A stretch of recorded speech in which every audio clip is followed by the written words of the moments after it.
आप लोगों के सामने खड़ा हुआ हूं। आप लोगों ने तालियां बजाकर स्वागत किया है। मैं भी इस बाबा बैजनाथ की धरती पर शीश झुकाकर आप सभी लोगों का भी मैं हार्दिक अभिनंदन करता हूं, आप सभी का स्वागत करता हूं। आज यदि मैं आया हूं तो निशिकांत जी दुबे के लिए आया हूं। बहनों भाइयों, मैं कहना चाहता हूं, निशिकांत दुबे जैसा सांसद आपको मिला है, इसके लिए आप सभी बहुत ही सौभाग्यशाली हैं।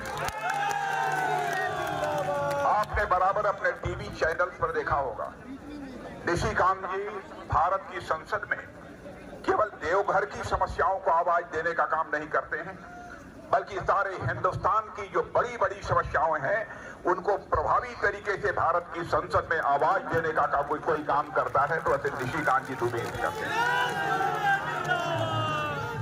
मोदी जी के नेतृत्व में सरकार पिछले 10 वर्षों से काम कर रही है।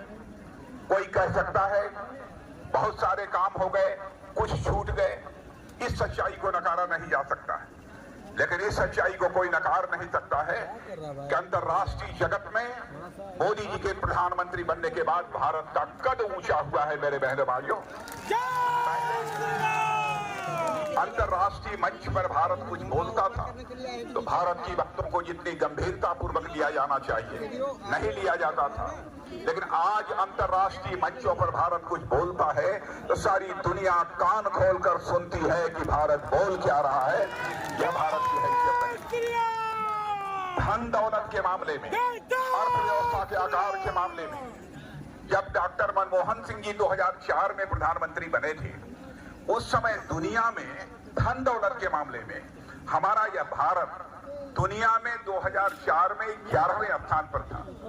10 साल तक कांग्रेस के प्रधानमंत्री डॉक्टर मनमोहन सिंह जी रहे, उसके बावजूद 2014 तक हमारा भारत पूरी दुनिया में धन दौलत के मामले में 11वें स्थान पर ही रहा, 1-2 पॉइंट भी ऊपर जंप नहीं कर पाया। लेकिन मोदी जी ने करिश्माई काम किया है और आपको जानकारी शायद होगी कि 10 वर्षों के अंदर हमारा यह भारत जो दुनिया के देशों में धन दौलत के मामले में 11वें स्थान पर खड़ा था, वह जंप लेकर मेरे बहनों भाइयों आज 5वें स्थान पर पहुंच गया। और सारे दुनिया के बड़े बड़े अर्थशास्त्री और फाइनेंशियल फर्म्स इस बात का दावा कर रहे हैं कि सर्वाधिक तेजी से आगे बढ़ने वाली अर्थव्यवस्था यदि किसी देश की है तो भारत है। यानी सर्वाधिक तेजी से धनवान यदि कोई देश हो रहा है तो भारत है। और उनका कहना है कि भारत जिस तेजी से आगे बढ़ रहा है वह दिन दूर नहीं है, 2.5-3 साल के बाद ही यानी 2027 आते आते हमारा भारत दुनिया के देशों में धन दौलत के मामले में तीसरे स्थान पर आकर खड़ा हो जाएगा। अमेरिका और चीन के बाद तीसरा देश इस दुनिया में कोई होगा जो हमारा भारत होगा। बहनों भाइयों, यह हम लोगों के लिए बड़ी गर्व की बात है। एक घटना की जानकारी आपको देना चाहता हूं। आप लोगों को मालूम होगा, रूस और यूक्रेन के बीच 2 वर्ष